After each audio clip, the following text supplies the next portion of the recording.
the last video, I began answering questions about search engine optimization, describing some best practices and acknowledging some true limitations that clients need to know, even if it's not what they want to hear. One additional question that often gets asked around the topic of SEO is website speed. I didn't address this question last time, so let's dive into it now. One of the reasons I didn't address speed last time is because I believe that page speed's impact on SEO is overblown. Don't get me wrong, it is a factor. If a page takes forever to download, it will negatively impact rankings, but more importantly, it would discourage site users.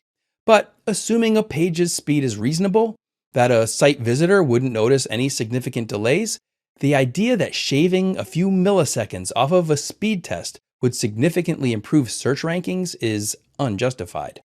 Let me share why I believe this to be the case.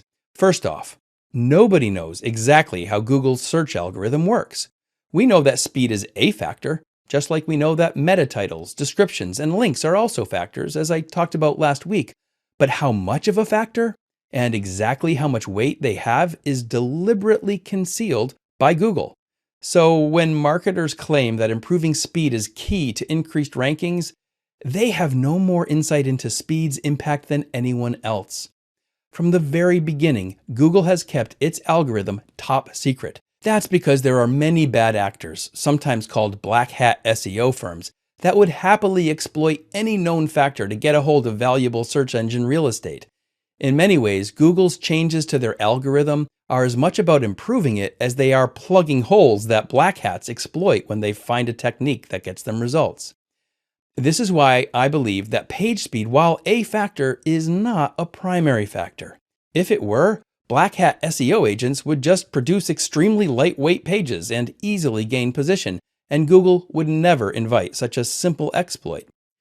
Google has, and always will have, one goal in managing their algorithm: generating the most relevant results based on what they can infer from the content and context of a search query.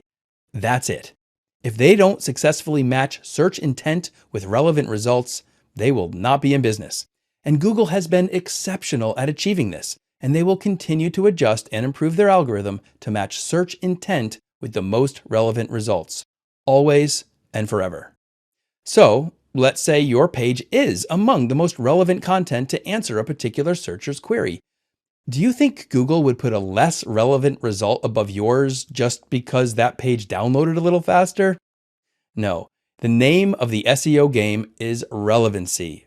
White hat SEO efforts are all about helping Google understand better exactly what your content is, so that when it is relevant, it will position properly. And shaving a few microseconds off of your page's download speed does not make its substance any more or less relevant to a searcher's intent. That said, page speed is still important. Nobody wants a slow website, but its importance is not primarily for search engines, but for users. And fortunately, there are some pretty simple ways to make your pages speedy. Without question, the biggest page speed factor is the images it contains. If you have lots of images on a page, or large images, your page will require more time to display. Fortunately, at least in our WordPress framework, our clients can select the best thumbnail size for each image based on its presentation size. So if a page has a grid of small thumbnails in a blog post list, those images can be set to use a small version of each image. But when a detail page displays a full width version of that same image, it can select the larger version for optimal clarity. Just as giving pages good meta titles and descriptions is an easy and simple way to optimize for SEO, picking optimal thumbnail sizes for images is the easiest and simplest way to optimize page speed. Lastly, there are some excellent caching plugins available for WordPress, so that even pages with loads of images download quickly. Following these basic practices and using simple tools can ensure that your pages are plenty fast for users and more than sufficient to avoid any potential penalties in search results.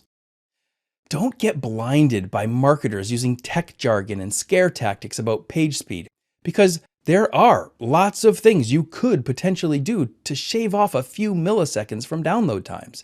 But these efforts represent the last few percent of potential optimization. And squeezing those last milliseconds comes with exponential expense and correspondingly diminishing returns as you strive to go from 95% to 100% optimized. Wouldn't it make more sense to spend your time and money making more relevant content than trying to make your pages download slightly faster? There's one other simple way to improve page speed, and that's to invest a little bit more on your server. Where you host your website can have significant impact on download speed. And so next time, I'll answer questions about website hosting options. Until then, be clear, build trust, win clients.